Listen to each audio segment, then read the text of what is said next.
Welcome to this presentation on assessment standards, models, and processes. This presentation should help you to start to think about how to establish assessment guidelines and procedures, as well as set up the administration structure for assessment. A standard is the minimum level of performance determined to be acceptable. If there is a standard, the RT professional must adhere to that standard. In the Assessment Basics presentation, the topic of standards was touched upon when discussing the timelines for completing assessments. There are 5 general types of standards. Prescriptive standards state when something must happen, what is the scope of the action to be taken, and how it must be carried out, and often where it must happen. In general, all standards are prescriptive in nature. Regulatory standards are laws that are enacted by any level of government and dictate the minimum legal requirement for an action. The Individuals with Disabilities Education Act, IDEA, is an example of a regulatory standard. In this law, it ensures that students with education-related disabilities are provided the resources to be successful in their educational pursuits. Voluntary standards do not apply to all institutions because an organization voluntarily commits to following the set of standards of a private accreditation agency. The 2 most common accrediting organizations for healthcare facilities are the Joint Commission on Accreditation of Healthcare Facilities, aka Joint Commission, and the Commission on Accreditation of Rehabilitation Facilities, aka CARF. Professional standards are the minimum expectations for performance developed by professional organizations and are intended to guide practice.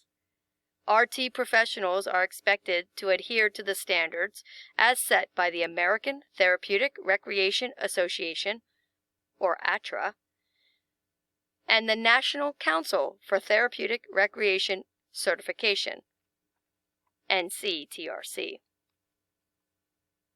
Site-specific standards are the minimum level of care as outlined in each facility's policies and procedures manuals. A couple of key things to remember related to standards. Often hospitals and institutions are impacted by multiple standards and guidelines. At the very least, the facility has set standards and procedures that meet the regulatory standards impacting the facility. As always, the RT professional must meet the NCTRC and ATRA standards. Voluntary standards are a step above other standards. As a rule of thumb, if you are working at a facility that is accredited by either or both the Joint Commission and/or CARF, your institution is surpassing the regulatory standards for the facility. Because even if only meeting the minimum voluntary standards, those standards are higher than regulatory standards. For example, if the regulatory standard says the initial assessment must be completed within 72 hours of admission, Joint Commission and/or CARF standards for initial assessments might be higher or faster, such as within 24 hours.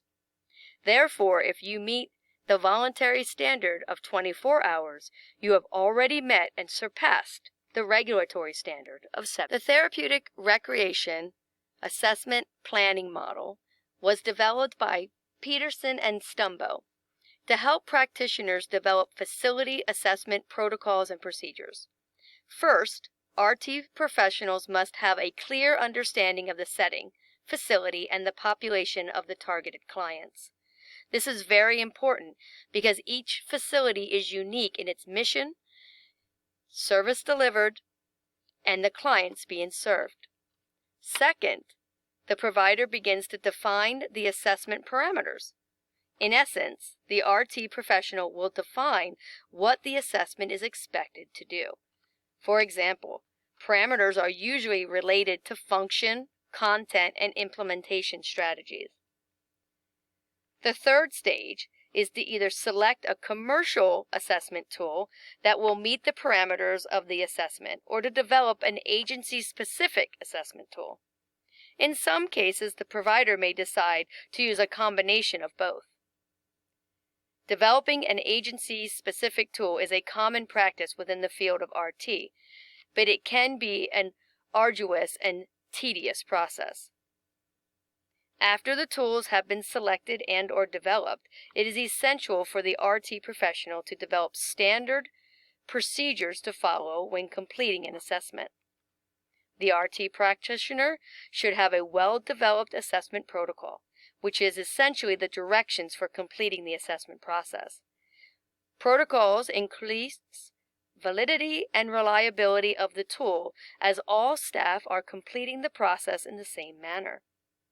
To ensure consistency between staff members, the first step in this model is to train all the staff on the protocol. The Therapeutic Recreation Assessment Implementation Model, developed by Peterson and Stumbo, helps to assist RT professionals in the actual completion of the initial assessment process.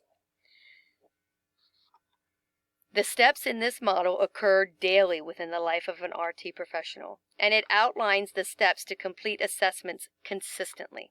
Step 1. The RT professional reviews the assessment protocol to ensure compliance with all the tasks and expectations. It is very important that all staff administer the assessment tool in the same manner every time an assessment is completed. Step 2. The therapist prepares for the assessment, which includes gathering all necessary equipment, supplies, as well as securing a space that is private, and maybe completing a chart review to gain some insight in the client's needs prior to the assessment. Step 3. The therapist completes the assessment. I always suggest beginning the assessment discussion with non-threatening topics to establish rapport. Assessment techniques will be covered in a different presentation, but include interviewing, observing, surveys, and record reviews. Step 4. The therapist analyzes or scores the assessment. The content information refers to the data provided by the client during the interview, and the process information covers the nonverbal activity of the client in responses to the discussion and assessment process. It is important to be aware of both content and process-related information when completing your assessments. Step 5. The practitioner interprets the results and uses the results to place the client in programs. Step 6. The results of the assessment must be documented. In the medical arena, if it's not documented, it did not happen. It is important to ensure the complete assessment and findings are entered into the client's chart. The final step is Step 7. This is the ongoing assessment phase discussed in the Assessment Basics presentation. In some settings, there are guidelines for reassessment, such as long-term care settings, but in others, it is completed on a daily basis. This reassessment phase is vital to ensuring the practitioner is working on meaningful and relevant treatment goals and objectives. We will explore goals and objectives in a separate presentation.